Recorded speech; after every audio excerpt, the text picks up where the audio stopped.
Sri Alfred Arthur. Honorable Chair, sir, thank you. This opportunity that my party has given me to participate on behalf of my state in the discussion for the budget of Manipur as well as the supplementary grants for 2024-25.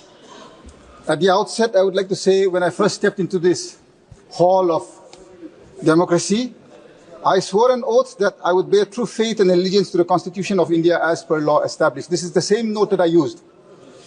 Today, I would like to point out to this august House that the state of Manipur has one law that is enshrined in this Constitution. One law, one article. This is Article 371C. I will read this out. Notwithstanding anything in this Constitution, the state of Manipur provide the President may by order made with respect to the state of Manipur provide for the constitution and functions of a committee of the Legislative Assembly of the state consisting of members of that state, assembly elected from the hill areas of that state, and for the modifications to be made in the rules of business of the government and in the rules of procedure of the Legislative Assembly of the state, and for any special responsibility of the governor in order to secure the proper functioning of such committee. That is the constitutional provision, sir. As per that, on the 20th of June, 1972, a presidential proclamation by none other than the president of this nation, President V.V. Giri, issued a notification. This notification is very clear, sir. Again, there are many paragraphs, many schedules. Out of that, I would like to quote what is relevant to the budget. Before any 5-year plans or annual plans of the state are finalized by the government of the state, proposals in this behalf which shall show separately the plan schemes proposed to be taken up in the hill areas and the rest of the state shall be placed before the committee, and the views of the committee shall be taken into account before the plans are finalized. Mr. Chair, sir, I have believed in this nation, in the Constitution. I am very certain that this House too believes in that. We have already bypassed the Constitution. When you, in the budget, this is the budget, it is in the members' portal. I've had it printed out. For the first time, I am seeing 8 different forms of, presentations. Normally, I have been in the state legislature, that is why I'm saying. This is the second budget session that I'm participating in this parliament. Chairman, sir, it is a very simple document. Demand for grants, for discussion. Why have you made it so complicated? What does the law of this nation say? It is very clear. So that these proportionate assets are not created between the hills and the valley. Hills, 95% or 98% are occupied by the tribals in Manipur. Speaker, sir, Chair, sir,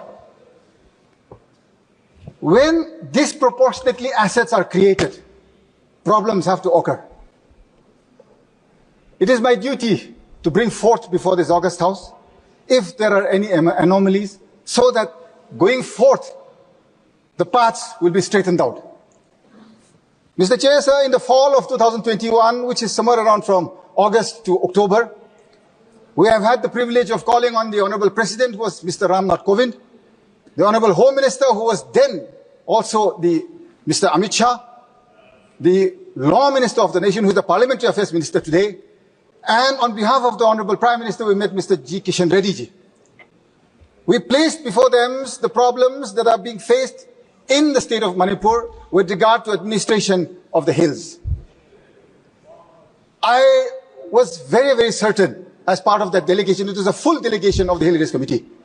When we met all our esteemed leaders of this nation, we were assured that all our grievances would be looked into.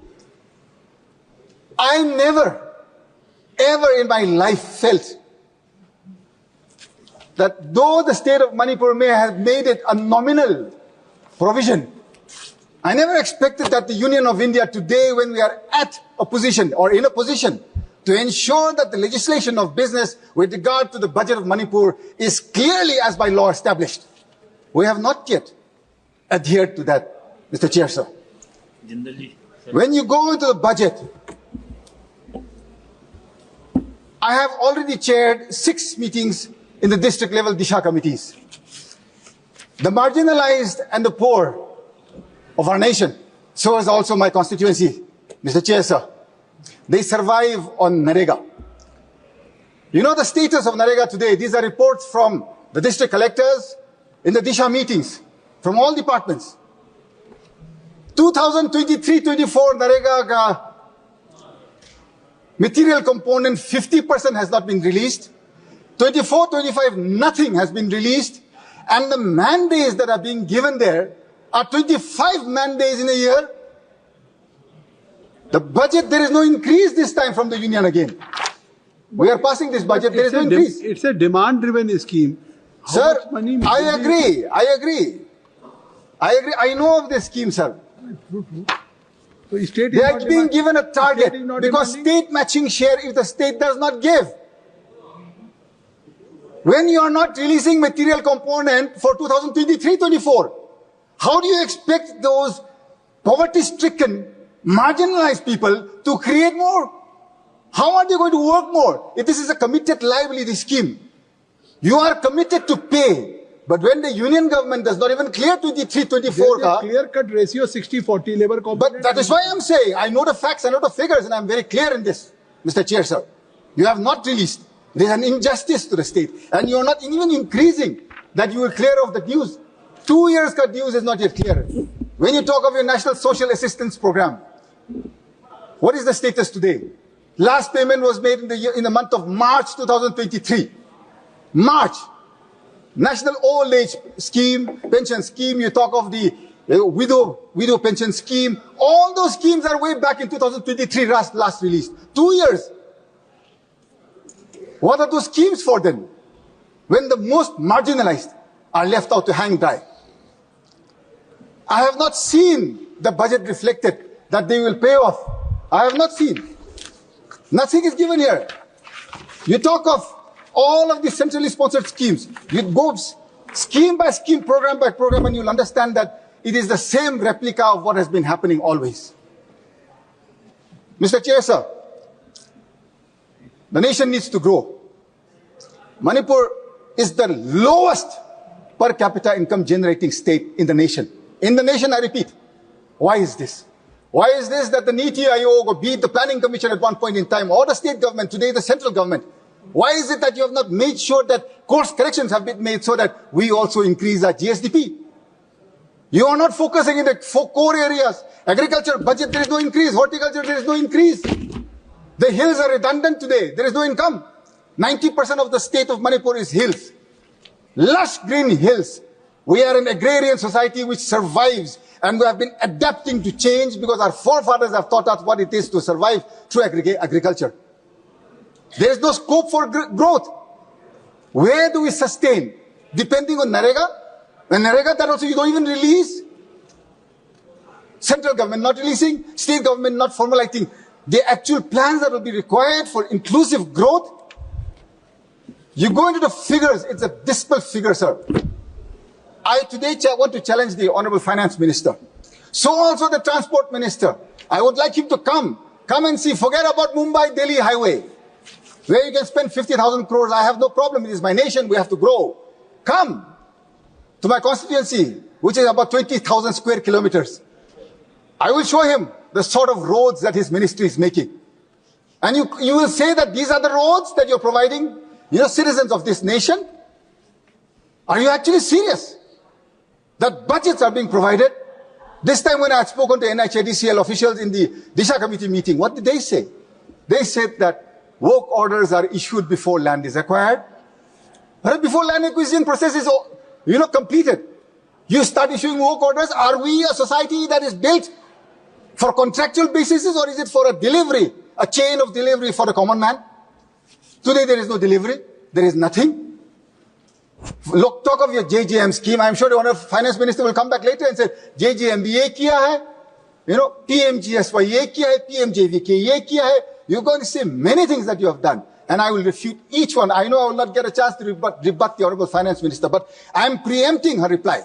And I will say very clearly today that every single thing that she says today is only on paper, and I challenge this House, the sanctity of this House, without damaging its integrity. I speak very clearly out of a clean conscience that building this nation includes the building of Manipur. If you do not want to build my state, then you have no right to govern it. What has happened to my state today? Who is responsible for this? I know you have imposed president's rule today. What has happened to the man who was running the rule, the show for nearly 2 years? Is he behind bars? The least I expected was for an inquiry to be initiated, because the whole world knows he is on tape speaking that he initiated this entire crime. Is it not shameful that the head of an executive of a state can execute such a gruesome crime and yet remain unscathed? I did not expect this, Mr. Chair, sir. I have had more faith and hope in my Prime Minister and my Home Minister. Today, it is diminishing by the day. There is still time, and my conscience is clear. Believing in a law that is enshrined in our Constitution, believing in a nation that goes by the rules of law, not by appeasement, you don't have a right to bring in legislation whenever you choose if it is not for the people. Today, this budget that I speak of is anti-people in Manipur. Why? Because you talk of the 60,000 that have been displaced today. All of their homes ravaged, burnt, broken, damaged, they're all displaced. There is no reflection in the budget for those displaced. The damage I hear, which was done by separate entities, has crossed 20,000 crore. I do not see anything of that sort. The entire budget is not even worth that. Mr. Chairman, sir, maybe my state is a small state, but we are not a small people. We are also equal in every way to this nation. I would implore upon the conscience of this House again, my rising to speak again and again, if it is not making sense to this august House. Give me the privilege and opinion and the opportunity to relinquish my seat and not come back here again. Coming here and speaking again and again and not being heard and not being executed at ground level. Do you know how painful that is to go back home to an empty home, to people in the streets who don't have any place to go to? And today you bring in a budget that does not address a single part of those affected today. Shame. Shame. Shame. Shame. I wonder. My blame was solely on one person in the state. I had concentrated everything there. I had hoped for more from the leadership of my nation. I still hope on more from the leadership of my nation. Mr. Chair, sir, before I close, this constitution is sacred to each member here in this august House. I need not remind anybody. I have quoted the rule of law. It is a point of order that cannot be bypassed. The budget has to clearly say, this is a notification of the Ministry of Home Affairs. Today the state is being run by the Ministry of Home Affairs. I am closing, Mr. Chair, sir. The Hill Valley section separation is mandatory. There is no separation of that. How would we know which is going to hills, which is going to valley? Nobody would know anything. And for that reason, I would request the Honorable Finance Minister to put this off, bring in the actual budget and the demands for grants so that we can go into the discussion of what is going into the hills and into the valley and a little bit of the pain and hardships that the state is going through. I wish and I hope and I pray that this House together we can solve. Thank you, Mr. Chair, sir. Thank you for giving me that. Thank you very much.